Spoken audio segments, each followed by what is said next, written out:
أعوذ بالله من الشيطان الرجيم بسم الله الرحمن الرحيم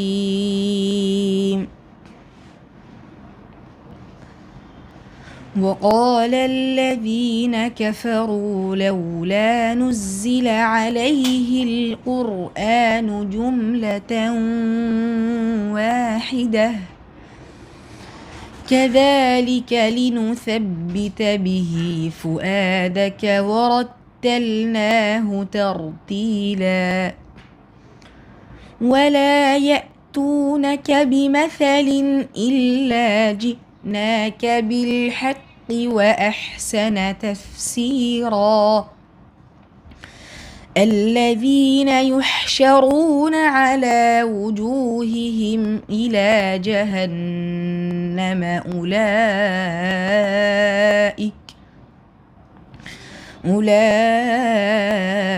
أولئك شر مكانا وأضل سبيلا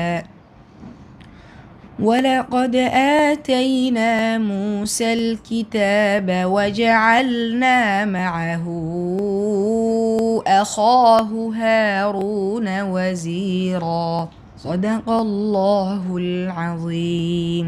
আসসালামু আলাইকুম। এনটিভির দর্শকদের স্বাগত জানাচ্ছি। আমি স্পেশাল করেসপন্ডেন্ট জাহিদুর রহমান। দর্শক, আজকে আমাদের অতিথি কোরআনের পাখি, বিশ্বজয়ী কোরআনের হাফেজ আনাস মাহফুজ। যেই আনাস সারা পৃথিবীর ৭৪টি দেশকে পেছনে ফেলে কুয়েতের মাটিতে উড়িয়েছে লাল সবুজের পতাকা, বিজয় ছিনিয়ে এনেছে। তার মনোমুগ্ধকর তেলাওয়াত শুনে তাকে সম্মানিত করেছেন কুয়েতের ধর্ম মন্ত্রণালয়, কুয়েত সরকার, এবং তিনি ৭৪টি দেশকে পেছনে ফেলে ছিনিয়ে এনেছেন সাফল্যের মুকুট। আমরা কথা বলবো তার সাথে। হাফেজ আনাস, আপনাকে এনটিভির পক্ষ থেকে অভিনন্দন। আপনি এতগুলো দেশকে পেছনে ফেলে জয়ের মালা ছিনিয়ে আনলেন, আপনার অনুভূতি কেমন লাগছে? আলহামদুলিল্লাহ, আমার অনেক ভালো লাগছে। তার থেকে বেশি ভালো লাগছে আমার ওস্তাদদের, যারা আমার পিছনে মেহনত করেছে।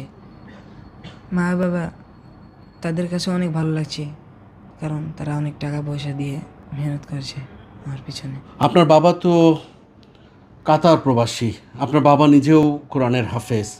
তো আপনার ছোটবেলা থেকে কি হাফেজ হবার স্বপ্ন ছিল? ছোটোবেলা থেকে আমার হাফেজ এবং হাক্কানি রব্বানা আলেম হওয়ার ইচ্ছা ছিল। আপনার মা কি করছেন, গৃহিণী? আমার মা এক মাদ্রাসায় শিক্ষিকা, হিফজখানায় চাকরি করে। আপনারা কয় ভাই বোন? আপনি কততম? আমরা 2 ভাই 1 বোন, আমি প্রথমতম। এ পর্যন্ত কতগুলো দেশে আপনি কোরআন প্রতিযোগিতায় অংশ নিয়েছেন? এই ফার্স্ট অংশ নিয়েছি, আগে কোনো জায়গায় নেওয়া হয় নাই। বাংলাদেশে তো আপনি বেশ অনেকগুলো প্রতিযোগিতায় অংশ নিয়ে সেখানে সাফল্য অর্জন করেছেন। জি, যেমন পিএসপি কোরআন আলো 2024-এ যেটা অনুষ্ঠিত হয়েছে, সেটাতে আমি 3য় স্থান অধিকার করেছি। যখন আপনার নাম কুয়েতের মাটিতে ঘোষণা করা হলো যে আপনি বিশ্বজয়ী, সেই মুহূর্তটা আপনার কেমন লাগছিল? অনুভূতিটা কেমন হচ্ছিল? কার কথা সবার আগে মনে পড়েছে? আলহামদুলিল্লাহ, সেই মুহূর্তে আমার অনেক ভালো লাগছে। সে সময় মনে পড়েছে উস্তাদদের কথা, মানে উস্তাদরা বলছিল ইনশাল্লাহ তুমি প্রথম স্থান অধিকার করবে। তারপরে মা বাবা, তাদের কথা অনেক মনে পড়ছে। আপনি যেই প্রতিষ্ঠানে পড়েন সেটা হলো মার্কাজ ফাইজিল কোরআন আল ইসলামী। তো এইখানের আসলে এই যে আপনি একজন শিক্ষার্থী, আপনার পেছনে এই শিক্ষকদের অবদানটা কেমন ছিল? আসলে সেটা তো বলে বোঝানো যাবে না, সেটা যে কেমন ছিল। রাত দিন 24 ঘন্টা মেহনতের উপর মেহনত চলতেছিল, খাওয়া ঘুম কিছু ঠিক থাকতো না। আপনি এখন তো হিফজ বিভাগের শিক্ষার্থী, আপনি দিনে অধ্যাবসায়ের পেছনে কতগুলো সময়, অর্থাৎ কত ঘন্টা ব্যয় করেন? দিনে 18 ঘন্টায় এরকম পড়া চলতো আমার। আপনার ভবিষ্যৎ স্বপ্ন কি? ভবিষ্যতে একজন হাক্কানি রব্বানি আলেম হিসেবে গড়ে উঠতে চাই। অনুপ্রেরণা কে দেয়, কে দিয়েছে সবচাইতে বেশি? পেছন থেকে আপনাকে কে গড়ে তোলার ব্যাপারে সচেষ্ট ছিল?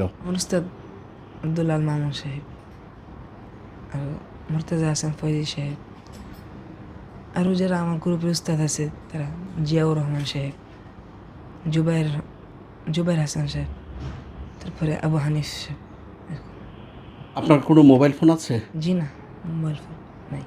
মাদ্রাসার তো অনেকেই এখন ফেসবুক ব্যবহার করে, ইউটিউব দেখে, এগুলো আপনার দেখা হয়? না, তেমন দেখা হয় না। হাফেজ আনাস মাহফুজ এনটিভির দর্শকদের জন্য আপনি কি বলবেন? সবাই আমার জন্য দোয়া করবেন, আমার মাদ্রাসার জন্য দোয়া করবেন, আমার উস্তাদদের জন্য দোয়া করবেন, আমার মা বাবার জন্য দোয়া করবেন, এটাই চাওয়া।